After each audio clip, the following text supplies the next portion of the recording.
आप सभी का स्वागत है गवर्नमेंट विल चैनल के अंदर।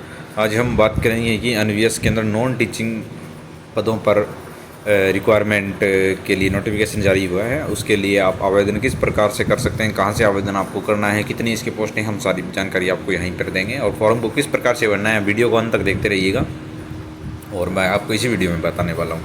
तो सबसे पहले हम पोस्टों की बात करते हैं। तो 1377 पोस्ट है इसके अंदर, और इसके लिए अप्लाई जो डेट है वो 22 तारीख से स्टार्ट हो चुके हैं और आप इसके लिए आवेदन कर सकते हैं। और इसकी जो लास्ट डेट है वो 30 अप्रैल 2024 है। और इसके लिए जो फ़ीस की अगर हम बात करें तो जनरल के लिए 1000 रुपये फ़ीस है और SC ST PWD के लिए 500 रुपये फ़ीस है। मतलब जो OBC के स्टूडेंट हैं वो उनको भी 1000 रुपये पेमेंट देना पड़ेगा। और जो फीमेल स्टाफ नर्स है इसके लिए देखो एज लिमिट अलग अलग रखी गई है। अगर ये नॉन टीचिंग स्टाफ की भर्तियाँ हैं तो इसके अंदर अलग अलग पोस्ट हैं। तो फीमेल स्टाफ नर्स है उसके लिए आपको एज लिमिट 35 मिल जाती है। इसी प्रकार से हम डिटेल को पूरा पढ़ सकते हैं। हमारी जो मैंने यूट्यूब के वीडियो डिस्क्रिप्शन में लिंक दे रखा है, वहाँ से आप इस नोटिफिकेशन को पूरा अच्छे से देख सकते हैं। अगर आप इसके क्राइटेरिया में मैच करते हैं तो आप इस फॉर्म के लिए अप्लाई कर सकते हैं। तो इसके अंदर किस प्रकार से कितने पद किसके लिए हैं वो भी यहाँ पे आराम से लिखा हुआ है। और आपको मतलब किस प्रकार की क्वालिफ़िकेशन है और आप इसके लिए योग्य हैं कि नहीं, ये आप यहाँ पर चेक कर सकते हैं। जैसे कि फीमेल स्टाफ नर्स के लिए BC honours in nursing from the request university और इंस्टीट्यूट और regular course in BSc nursing, तो इस प्रकार से होनी चाहिए। जैसे ऑडिट असिस्टेंट है तो BCom होनी चाहिए उसकी। तो इस प्रकार से इन पदों के बारे में पूरी जानकारी दी गई है और उसी प्रकार से आपको इनके लिए आवेदन करना है। और जैसे हम नीचे आकर चेक करते हैं एक बार, तो पूरा नीचे आएंगे तो हमको एक अप्लाई का लिंक मिलेगा, वहाँ से हम फॉर्म के लिए अप्लाई कर सकते हैं। तो यहाँ पर लिखा हुआ है अच्छे से कि एप्लीकेशन लॉगिन, तो आपको सबसे पहले इसी बटन पर क्लिक करना है। और इस बटन पर क्लिक करोगे तो आपके सामने एक नई वेबसाइट आ जाएगी जहाँ से आप इसके लिए आवेदन कर सकते हैं। तो मैं आपको पूरा फॉर्म अभी भर के दिखाता हूँ, वीडियो के लिए बने रहें। जैसे ही आप ऑफिशियल वेबसाइट पर आ जाएंगे तो आपको नीचे कोने में नाम दिखाई देगा, न्यू कैंडिडेट रजिस्ट्री है। तो उसके बाद में आपको वहाँ पे क्लिक करना है और आप यहाँ पर पहुँचने के बाद पूरी डिटेल यहाँ से पढ़ सकते हैं। और फिर आपको सबसे पहले क्या करना है कि यहाँ पर अगर आप डाउनलोड करके चाहे देखना चाहे तो देख सकते हैं। और फिर आपको सबसे नीचे आना है और यहाँ पर एक चेक बॉक्स को क्लिक करके सबमिट बटन पे क्लिक करना है। और उसके बाद में आपको अपनी आधार डिटेल डालनी है। अगर आप आधार डिटेल डालना चाहो तो आप आधार डिटेल भी डाल सकते हो या आप अन्य डिटेल भी डाल सकते हो, क्योंकि यहाँ पर आपको साफ साफ लिखा हुआ है कि आई हैव ए आधार, तो आपको आधार डिटेल डालनी है। अगर आपके पास कोई और डिटेल है तो आप डिजी लॉकर की डिटेल भी डाल सकते हैं, आप अपना ABC कार्ड भी डाल सकते हैं, आप अपना पासपोर्ट भी डाल सकते हैं। तो आप इस प्रकार से यहाँ पर आवेदन कर सकते हैं। तो अभी मैं आपको आधार नंबर डालकर OTP जनरेट करूँगा और OTP आपको यहाँ पर डालनी है। और उसके बाद में आपको एक नया पेज मिलेगा और देखिए मैं भी डाल रहा हूँ।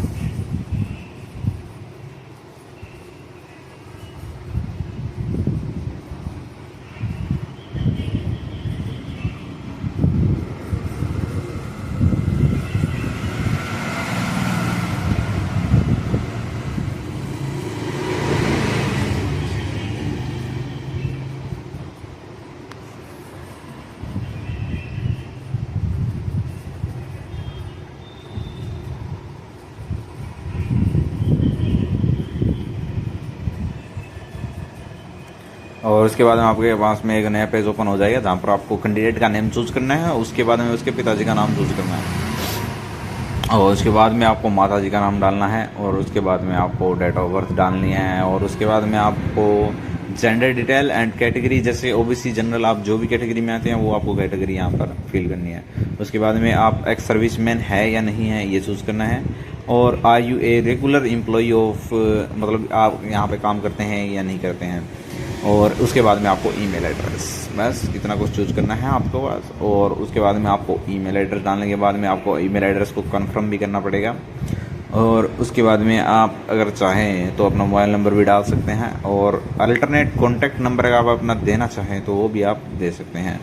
और उसके अलावा अगर आप अपनी जैसे आइडेंटिटी डिटेल है तो आइडेंटिटी डिटेल में आप अपना आधार कार्ड दे सकते हैं, पैन कार्ड दे सकते हैं, बैंक पासबुक दे सकते हैं, इनमें से कोई भी चीज़ आप दे सकते हैं। तो मैं कहूँगा कि आप अपना या तो इसमें बैंक पासबुक डालें या फिर अपना जो आधार वैलिड और आइडेंटिफायर है आधार नंबर डालें, मतलब जो वेरिफिकेशन डिटेल्स है वही डालें आप अपना। अगर आपके पास पैन कार्ड है तो आप वो भी डाल सकते हैं। उसके अलावा आप जैसे if you are security question आपको चूज़ करना है, और उसके बाद में आपको कॉरस्पॉन्डेंट एड्रेस यानी कि आप अपने घर का नाम वगैरह आप यहाँ पर डालेंगे, यानी कि आपको अपना यहाँ पर एड्रेस डालना है। और मैं जल्दी जल्दी इसके अंदर एड्रेस फिल कर देता हूँ और फिर वहाँ आगे आपको बताता हूँ आगे आपको क्या करना है।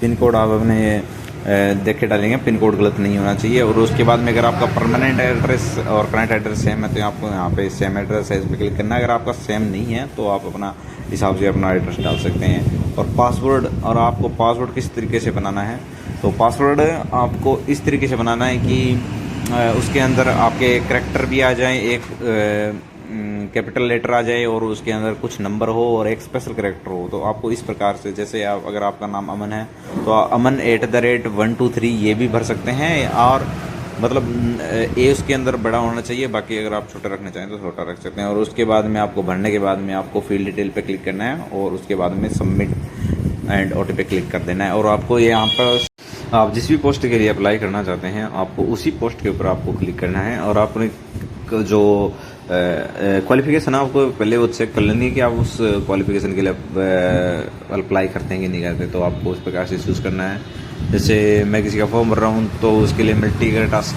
की लिए वो कंप्लाई है, तो मैं उसके मल्टी टास्क पे क्लिक करूँगा। और अगर आप चाहें तो एक से ज़्यादा पद के लिए भी यहाँ पे आवेदन कर सकते हैं, इसके लिए आपको कोई रोक टोक नहीं है। तो जैसे देखिए मैं यहाँ पे क्लिक करके आपको दिखा रहा हूँ, आप कितने भी पोस्ट के लिए आवेदन कर सकते हैं, लेकिन आपके पास में क्वालिफ़िकेशन भी होनी चाहिए उतनी।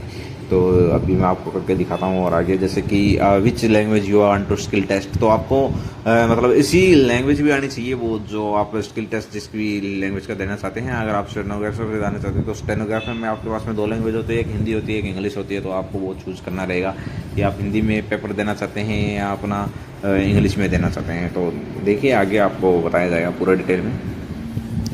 तो यहाँ पे लिखा हुआ है कि विच विल और जूनियर असिस्टेंट JNV क्वालिफिकेशन लिखा हुआ है, और आपको यहाँ पे हिंदी चूज़ करना है या आप इंग्लिश भी चूज़ कर सकते हैं, ये मैंने आपको बता ही दिया है।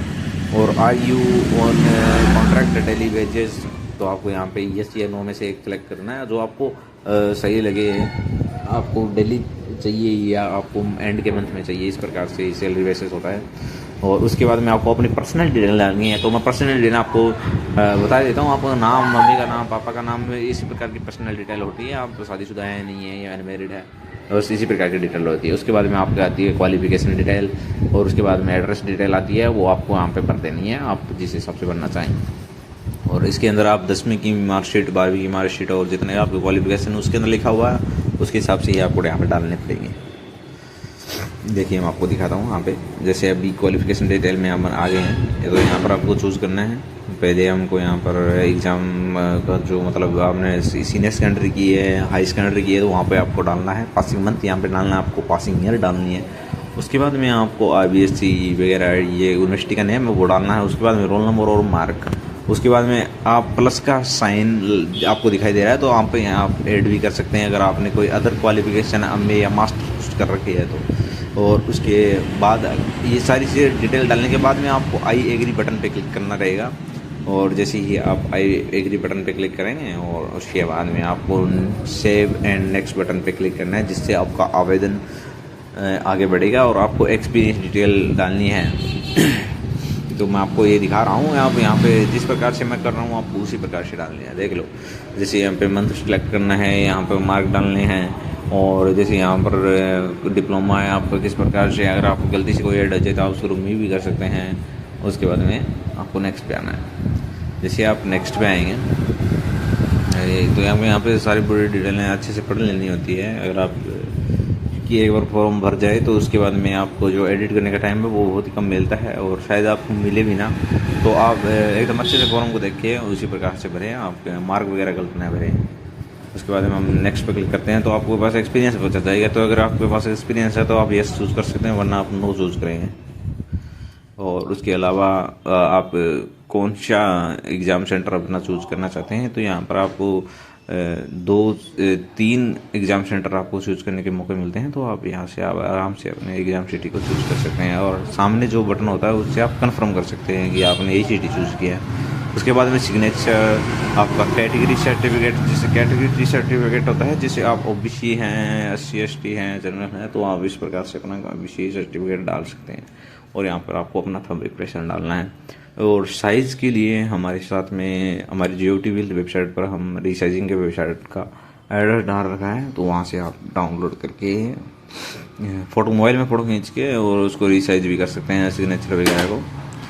तो अच्छे से यहाँ पर हम आपको नोटिफिकेशन में दिखा देता हूँ कि क्या वगैरह साइज़ रहेगा इसका। तो यहाँ पे लिखा हुआ है, देखो साइज़ टू स्कैन, देखो page 3 KB to 30 KB scan thumb print होता है और फोटोग्राफ आपके पासपोर्ट साइज फ़ोटो का साइज़ होता है, तो आपको उसी प्रकार से डालनी है। और एक एक चीज़ें अपलोड करने के बाद में आपको नीचे जो प्रीवियस नेक्स्ट बटन दिखाई देगा उस पर आपको क्लिक करना रहेगा।